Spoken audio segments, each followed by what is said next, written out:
Good morning. Morning, morning. Oh, it's a better morning than that. It's beautiful. We're in the Bronx. Good morning. Good morning. Let me introduce the people who are here with me today. On the dais, first to my right, a man who needs no introduction. The borough president is, in my opinion, a truly extraordinary public official. My father used to say, God rest his soul, there are people who go into public service because they like to talk, and it's about their ego, and then there are people in public service who actually have the ability and the desire to make change for people. Your borough president makes change for people, and he has transformed the Bronx and transformed lives. It's my honor to be with him. Ruben Diaz.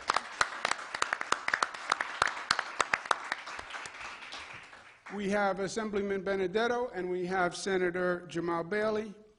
They're my colleagues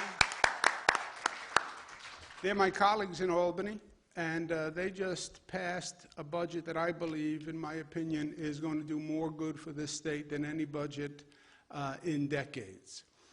And it was hard what they did. You know, politics today is much more intense and heated than it's been.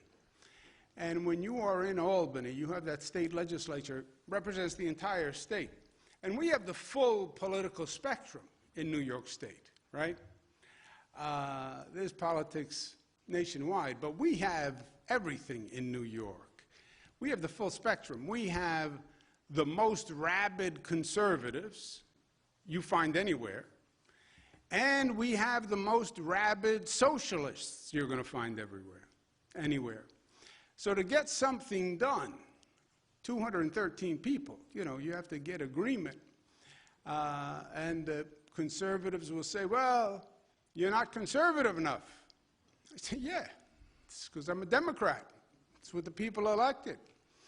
And the socialists will say, well, you're not bringing socialism to New York. Yeah, I'm a progressive Democrat. That's what the people elected. But they are loud. They are loud. They didn't learn the lesson my grandmother used to teach me.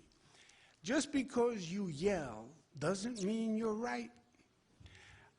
So it takes extraordinary leadership to stand up, and to stand up for what you believe, and to fight for what you believe, and to speak up when people are yelling at you and trying to bully you. Senator Bailey, Assemblyman Benedetto, they stand up for what they believe, they fight for what they believe, and they deliver for the Bronx.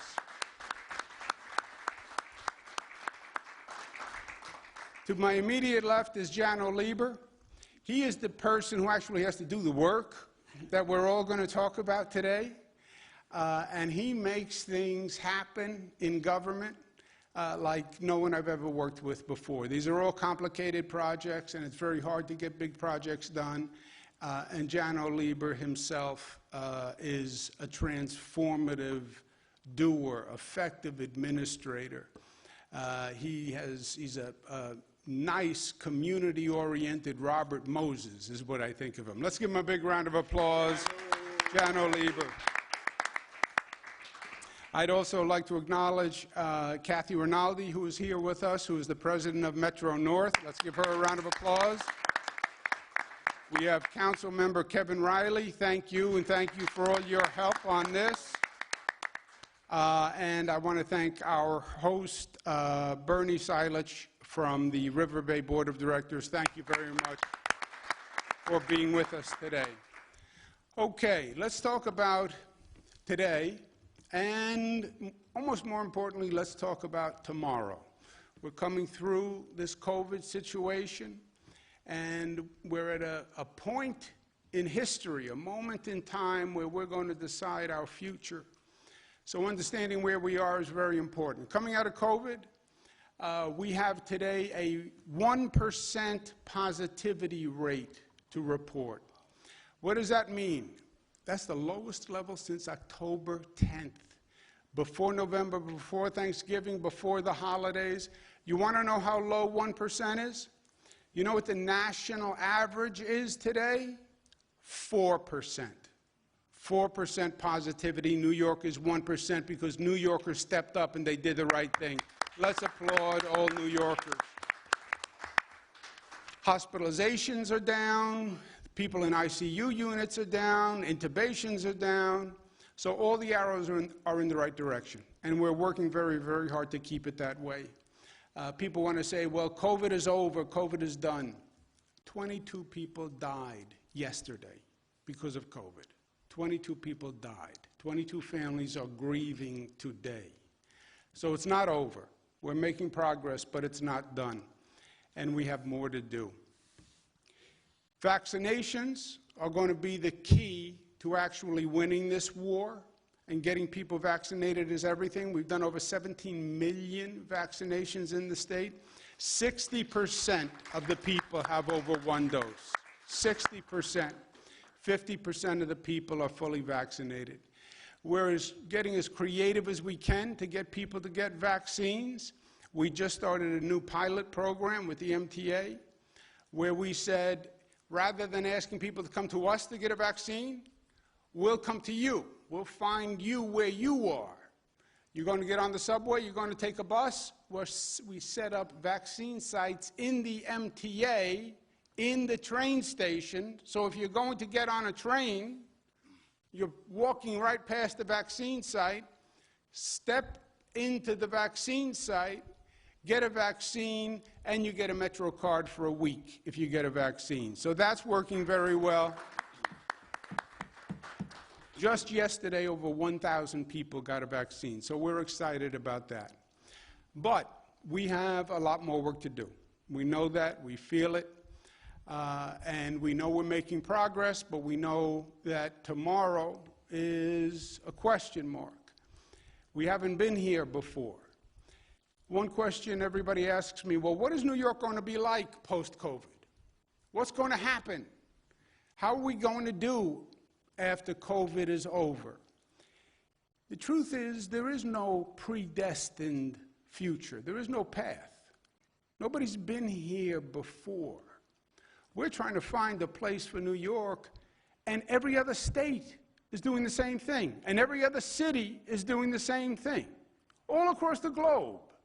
How do you react to COVID? How do you react to Zoom, to remote learning, to people who are now afraid from a public health point of view? How do you recover after wearing this for a year and not socializing with people and not hugging people?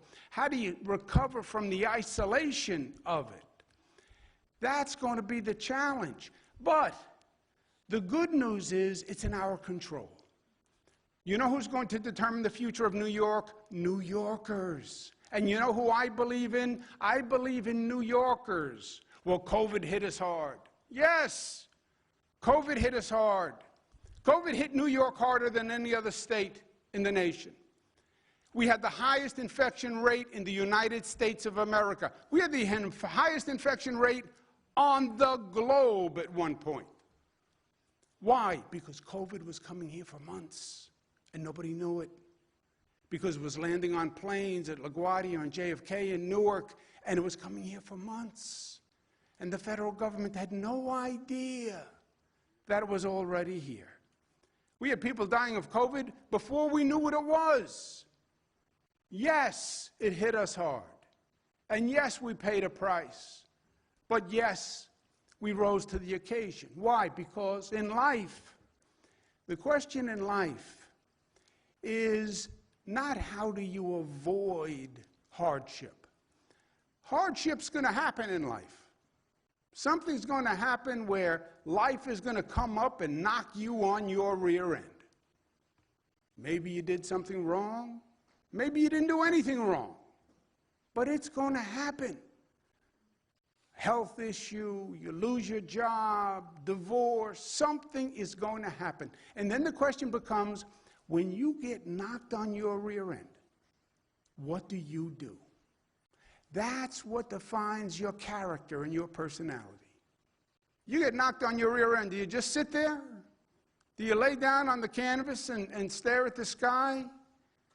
Or do you get up If you're a real New Yorker, you get up smarter, you get up stronger, you get up more resilient, and that's what we've always done. Superstorm Sandy, oh my God, the devastation, yes.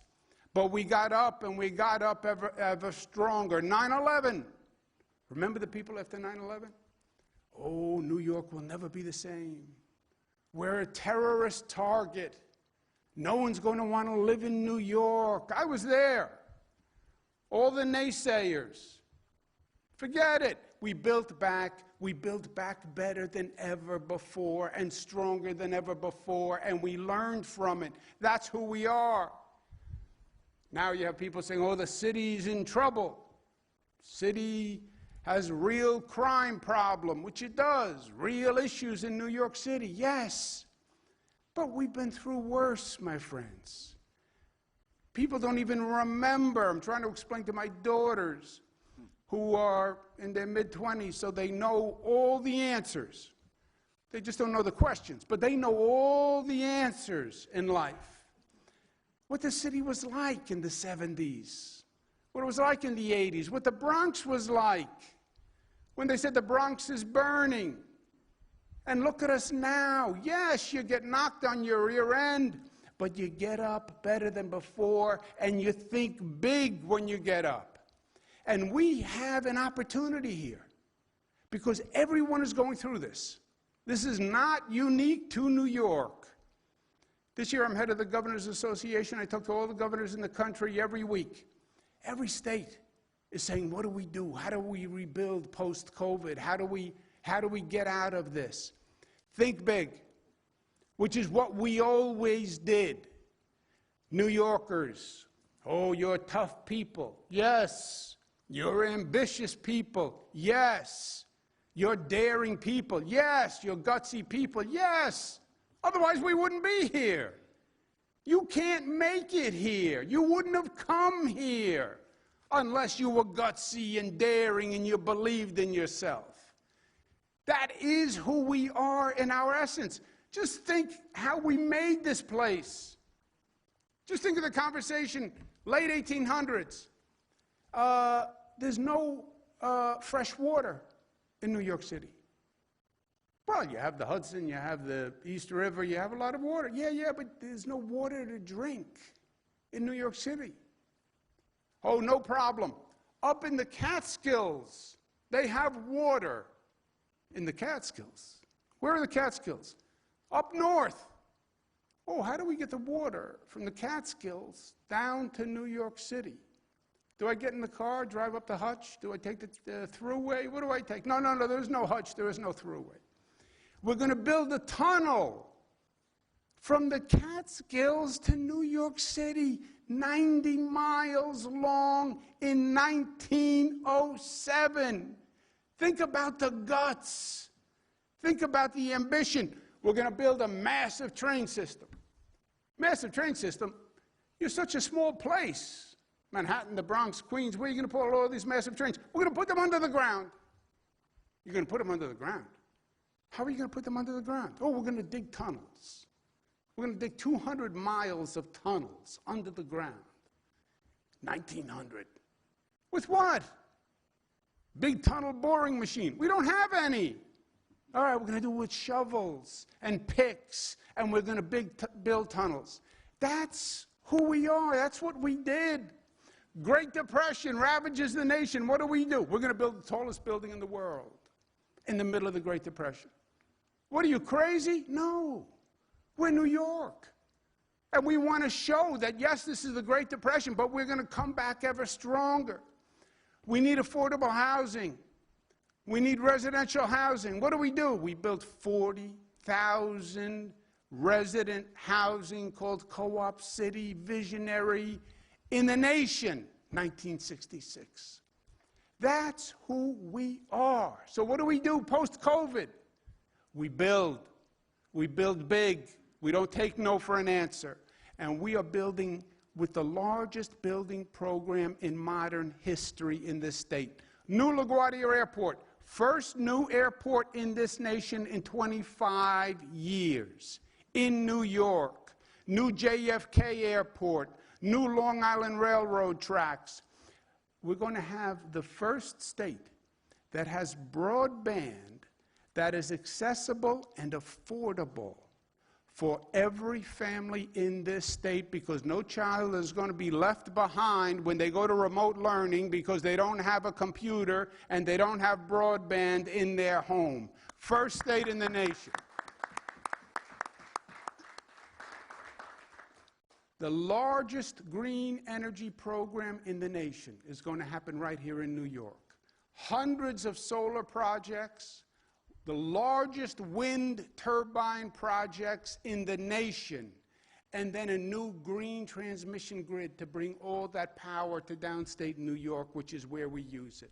We're going to build a new west side of Manhattan with a new Empire State Station, which rebuilds the whole train station. Last week, we opened up a new expanded Javits Center, 50% bigger than ever before. New High-Line tourist attractions. We're going to build a new Port Authority bus terminal, finally, which has been such a disgrace for so many years. We deserve better, and now is the time to do it. Well, what about the Bronx, you ask? Don't be so pushy. I was going to get there. I knew I was sitting next to Reuben. How many decades have we been talking about the problem at Hunts Point and the trucks and the pollution and the high asthma rates in the surrounding areas to Hunts Point? We've been talking about it for 20, 30 years. Did nothing.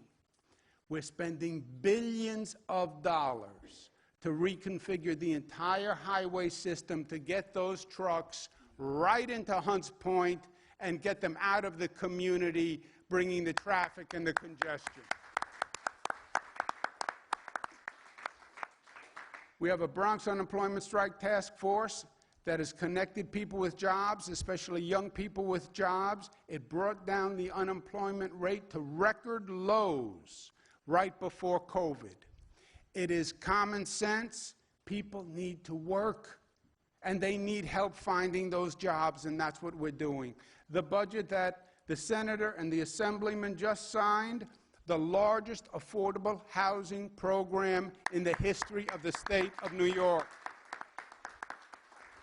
The largest tenant relief program in the state of New York's history, the largest small business relief program in the history of the state of New York.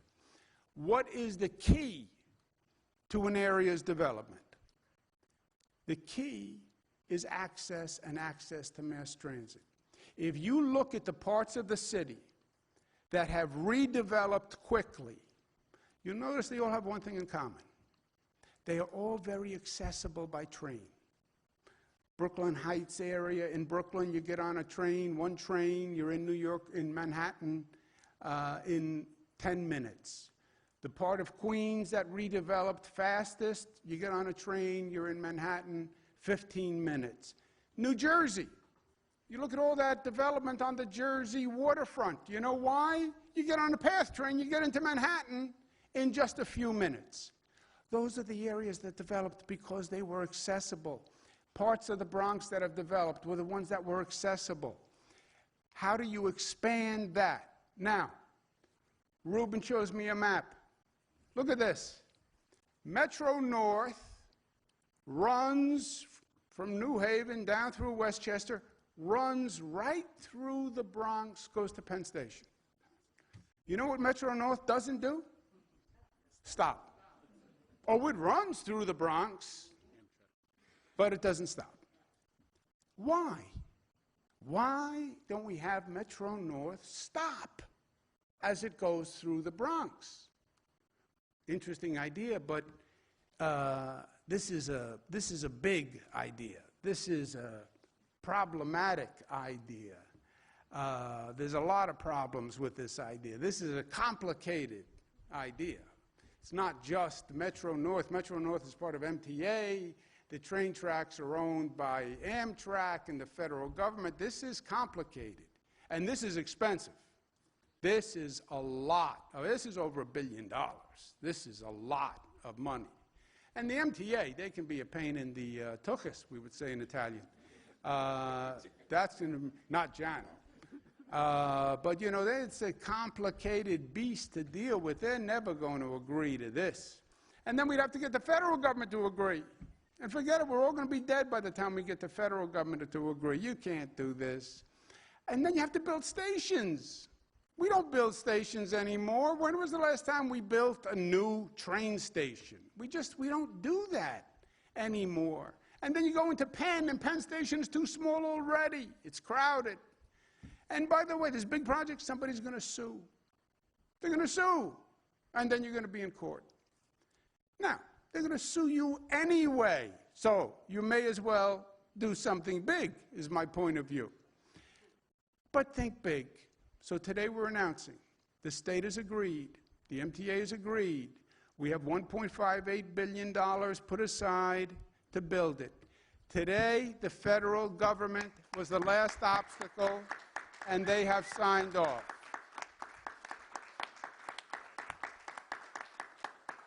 We're going to reissue the RFP for construction, and we're going to do it now. The train is on the move, and look at what it's going to do. Co-op City Station. Right now, the commute to Penn, 75 minutes. When you have Metro North, that goes from 75 to 25 minutes, that commute. Hunts Point goes from 45-minute commute to a 16-minute commute. Changes everything. And then you go into Penn, and Penn Station is going to be new. We've already opened the new Moynihan Train Hall, which is beautiful and is a welcome place to go. We are then also going to expand Penn Station and redo the entire station. So it's going to be a world-class transportation facility and a place you actually want to enter. What does it mean? Better economy, less traffic, improved air quality, better community connections, 160 trains per day, 5 times more than Amtrak runs now, moving 30,000 people. And this is not a proposal. This is not a dream. This is not a we're going to try, we're going to hope. I have an idea. It's a press release, but I don't know that anything's ever going to happen. This is happening. It's happening, and it's happening now. We did the design-build list. The RFP goes out today. We do an environmental assessment. We're going to award the project next year. It's going to be completed in 4 years, 2025. It's going to happen. It's going to happen in our lifetime, and it's going to be relevant. Remember this day, because it is going to be transformative for these communities. They are going to be transformed. The entire Bronx, the entire region. A.J. Parkinson, we can do anything we believe we can do in life, but you have to believe you can do it. I believe in you. I believe in New Yorkers. I saw what they did after COVID. I saw how they rose to the occasion when times were at their darkest and they were the most frightened. After what we did over this past year, don't tell me there's anything we can't do. If we can dream it, we can do it. And this is not going to be about rebuilding New York. We went through too much to replace what we had. This is going to be about building a New York better than ever before.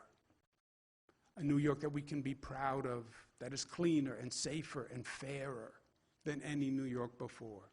We can do it, and we are going to do it, and we're going to make it happen together. Thank you very much.